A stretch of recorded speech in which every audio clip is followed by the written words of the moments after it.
What? Please get off me. Please get off me. Stop, please get off me. What's the word when someone says sorry? When someone says sorry, please. you have done that. Please, yeah, that's the feeling of you away. That's what I mean. That's what I mean. You should go away. Please go away. Please go away. Please. Oh, you're making me. Please go back to your friends. Please leave me alone. Please. My friends are happy. Happy birthday. Yeah, and I'm happy by myself. Please leave me alone. Are you actually serious? Please leave me alone. Please. Hey, please leave me alone. I'm happy by myself. Please leave me alone. Are you actually serious? Please leave me alone. Please. Hey, please leave me alone. My friends are staying here anyway. Okay. He just followed me from steampunk. I was like, please leave me alone. Pardon? Nah, I'm alright. I'm alright. I'm alright, mate. So you don't want to fuck? No, thanks. I've got a boyfriend.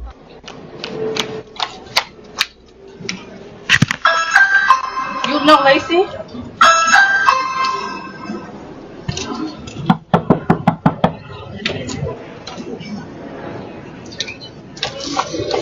We can't answer the door right now, but if you'd like to leave a message, you can do it now. It's not my mom. Lacey! Oh. Huh? This guy's following me, Lacey. Who is he? I don't know. He's been following me since. JR! Boss, what up? He's been following me since I've been calling you. JR, just coming out. If you ask women and girls what their main fear would be should the world end or society around them collapse, they're going to tell you that part of their fear is what men are going to do to them given the opportunity. And I think part of that...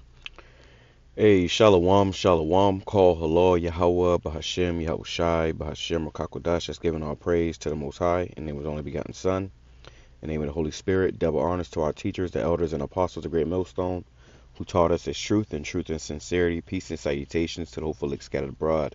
Shalom to 144,000. As you see in this video right here, I'm going to play some more. But it says, most women's biggest fear about the end of the world or society collapse is what men will do to them. All right. And, you know, truth be told, a lot of these women out here, they've done, you know, a lot of wicked things to men, putting them on child support, taking their kids away. You know, with this whole feminism movement and you know, this whole giving women these equal rights and liberties, and you know, the Me Too movement and stuff. A lot of these men are going to be scorned, and they're going to take out their frustration upon you women. Okay, when this society collapse, and you got a lot of weirdos out there that can't wait for this, man. One of my coworkers, he said that you know, we got a lady at our job, older lady, you know, she's you know, for her age, she has a fairly decent body. But she's, you know, nonetheless, she's an older lady. And he flat out told me, like, when that day come, you know, how he gonna grab her, he gonna be looking for her. And I was like, damn, you know, and I'm thinking he joking, but he like, I'm dead ass, I'm dead ass serious. And the truth of the matter is, a lot of these people are dead ass serious, man. A lot of these people are sick, all right, and they're about to show you how sick they really are. They're about to show you how much these people don't give a damn, okay? Now, if they doing all this now, I imagine what happens when this economy collapses, when the society collapses, man. All right? This happened down here in Tampa. This is video right here at the gym. You know, she was in the gym by herself with some spandex on. Which these women, they go to the gym with these overly revealing clothes, you know, to get attention. It ain't about a workout, it's about attention.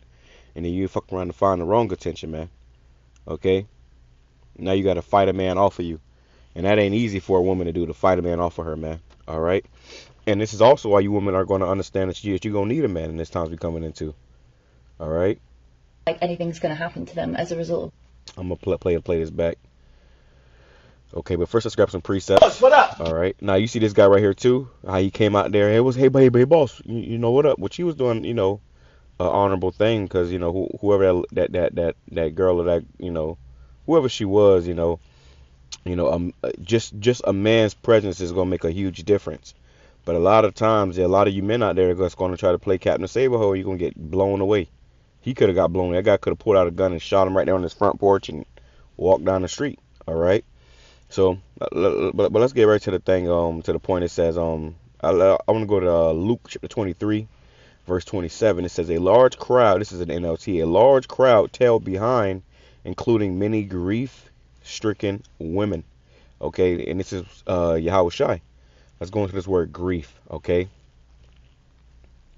grief. Okay, because the Lord says something heavy in this in this in this chapter. It says grief, hardship, suffering, pain, bodily affliction, wrong, grievance, injustice, misfortune. Yeah, it's gonna be misfortunate, for a lot of women.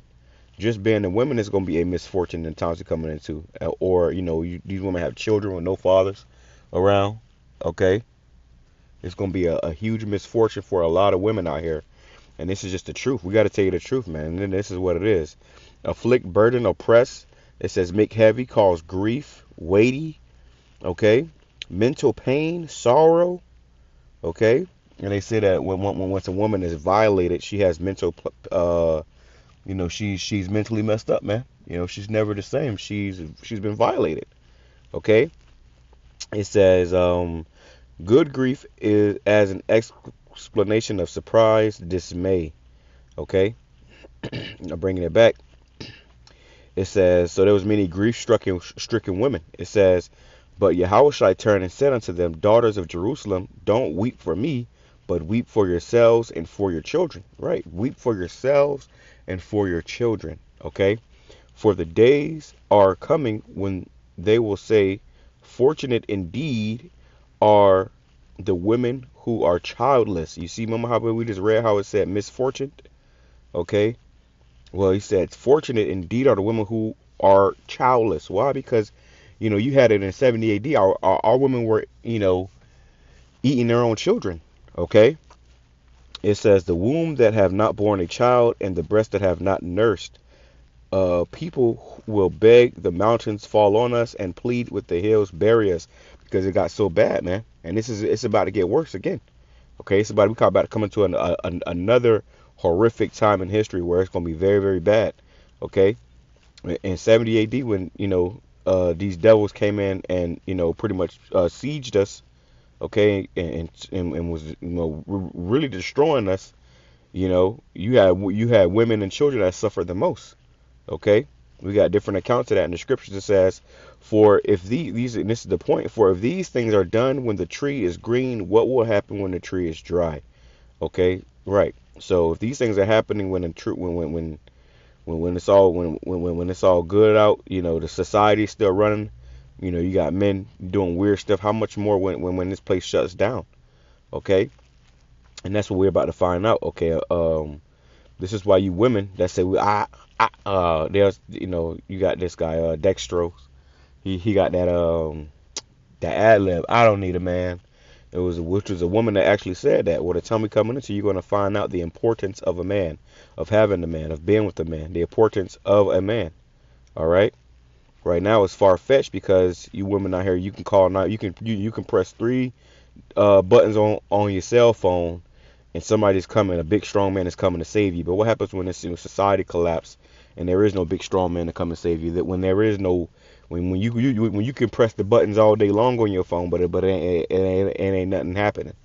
Okay, these phones are going to shut off and the lights going to go out, and it's going to be everybody for themselves, and nobody's going to risk their life to save a woman who thought she didn't need a man.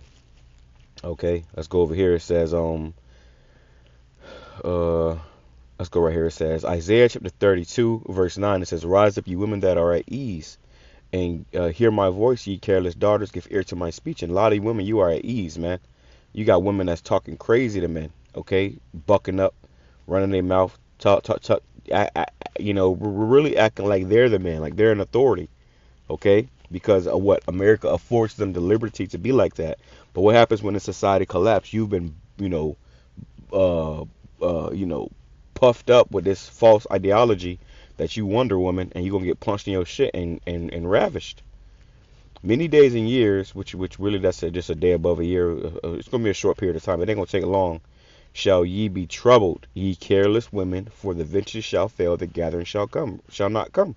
Right? A chivalry is gonna be dead. Ain't gonna be no manners. Okay. Nigga said, Future said, I ain't got no manners for a slut. And it ain't gonna be no manners for these sluts out here, bro. You thought you ain't need a man. She's like, oh, I'm fine alone. I want to be alone. And even these women, when they are alone and they go out, what's the first thing they say when the man approaches them that they don't want to approach them? I have a boyfriend. They'll lie and say they have a boyfriend or they got a man, and the whole time they don't. So even just a lie, just a thought of having a man can deter a man away. What happens when you don't have a man and then there's nothing stopping this man from coming? Tremble ye women that are at ease, be troubled, ye careless ones, strip you and make you bare, and gird sackcloth upon your loins. They shall lament for the teats, for the pleasant fields and the fruitful vines. Yeah, you gonna wish all these goodies you got over here in America. You gonna miss them, okay? See, right now these women they got it good, bro. Okay, they got it good. They're afforded a lot of luxuries here in America, but that's gonna be stripped. And you're going to realize, why you need a man. It says, Isaiah chapter 32, verse 2, it says, and a man shall be as an hiding place from the wind, as a covert from the tempest, as rivers of water in a dry place, as a shadow of a great rock in the weary land. Right? A man is going to be that protection, man. In NLT, it says, each one will be like a shelter from the wind and a refuge from the storm, like storms of water in the desert and the shadow of a great rock in the parched land. And that's talking about a man of the Lord. Okay, these men are going to be like a hedge of protection, man. This is why these women are going to cleave. They're going to, break their necks to get with these men. Okay, to hold on to these men. Even right now, if something, I've seen many situations where whether it's a car accident, a shootout, or anything violent and abrupt happen, the first thing a woman does is she'll grab the nearest man's arm. She'll grab the nearest man next to her arm. She don't know this man. She don't care what he look like. Her mind doesn't register all that bullshit that Esau put in her head when she's in danger. Okay, these women, they know how to survive. It's fight or flight, and all they know how to do is flight. And they're gonna run right into the arms of a big strong man, okay, in hopes that and beg that he saves and delivers them. It says Isaiah chapter 4 verse 1, and in that day 7 women shall take hold of one man, saying, we will eat our own bread and wear our own apparel. Only let us be called by thy name, take away our reproach. Right, and these women nowadays, you talk to a woman, you got to buy her this, and she want to go on a date.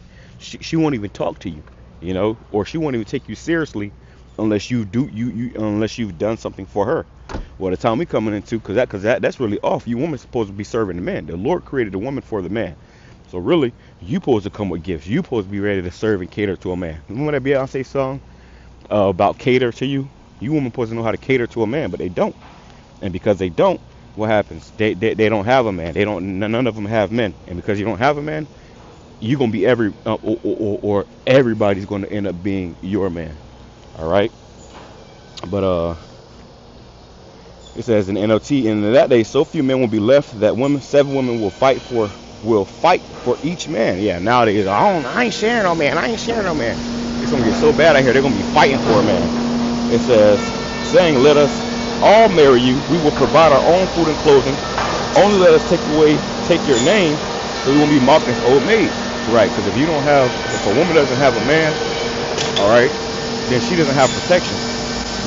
She really doesn't have any purpose. She don't have a man, because the woman was created to serve the man. That's what y'all was created for.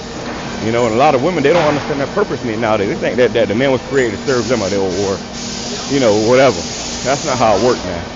All right, so when push come to shove and all hell break loose, when they get deadly and drastic out here, all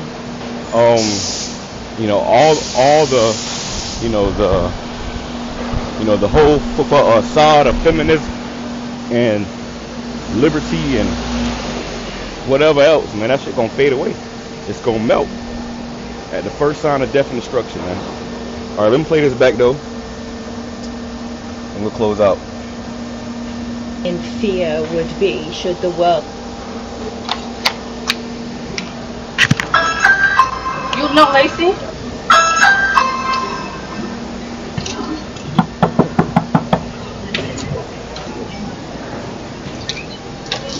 Stop! We can't answer the door right now, but if you'd like to leave a message, you can do it now. It's not my mom. Lacey! Huh? This guy's following me, Lacey. Who is he? I don't know. He's been following me since. JR! What up? He's been following me since I've been talking to you. JR, just coming out. If you ask women and girls what their main fear would be should the world end or society around them collapse, they're going to tell you that part of their fear is what men are going to do to them given the opportunity. And I think part of that is because women are walking around with the knowledge that what stops a lot of men from doing awful things to them is the idea that there might be a repercussion for them, for the man, if they were to be caught and found out that society would know that they had done this thing, would judge them, that they would go to jail, like whatever. If you're a guy listening to this, I want you to think really carefully about some of the dudes that you know and what they would do to women and girls if they could guarantee that they would never be caught. There's a really poignant scene in The Walking Dead where one of the male characters says something like, if these guys find us, our men are going to be dead and our women are going to wish that they were. And as a former humanitarian aid worker, I was warned about this all the time. I was warned, like, if you go there and you are taken, they will kill the men, but what they will do to you is going to be so much worse. And also, as a humanitarian aid worker, I have been to countries and spoken to people who witnessed society collapse and the chaos around that because of like extreme weather events or natural phenomenon or even civil war. And the one thing that every one of those scenarios had was women and girls being raped and sexually assaulted. I went to Haiti in 2010 after the earthquake, and I also went to Pakistan after a flood happened in the same year. And in both countries I spoke to women who were raped or sexually assaulted by men within the chaos, because men seized their opportunity to do something to these women and girls, knowing that it was highly unlikely, because it was chaotic, that they were going to be caught and held accountable for those actions. And the same thing happened when I went to Jordan a few years ago to speak to Syrian refugees. The women there told me of being raped and sexually assaulted when they were in Syria, when they were trying to escape the civil war, and also after they moved to Jordan and were living in refugee camps. Like, they were afraid to go to the toilet, they moved around in packs. Like, there was this knowledge in the back of their mind, like, there are men here who will seize the opportunity to do something to me because they don't feel like anything's going to happen to them as a result of doing it. Imagine being a man and only having to worry that the world might end or society might collapse, and not also having to worry about what the other gender will do to you if that happens. Like, some things are worse than death. Please get off me. What's like, the word? please get off me. Please get off me. Stop, please get off me. Hey, so yeah, Salaki for all the noise, I'm at the plantation, but hey, I pray it's for edifying to the collect. Shalom, come and show Allah about Bob. Hey, women out there, I always say it, get in line, wake up now, snap out of it. A lot of people are about to die. The majority of them is going to be women, because there's more women on the earth than there are men. Alright, men are going to be, where the scriptures talk about it, you know, a man shall be as fine gold, you know. A man, you're going to know the value of a man very soon when you realize how bad you need one. That's why whenever all hell break loose and a woman is in trouble, she realized how valuable the police. It ain't after police when somebody breaking in your house, man. Okay, you blowing the police up. So what happens when there is no police to blow up, man? A lot of people gonna be in a bad situation. Repent, for the kingdom of heaven is at hand. Shalom.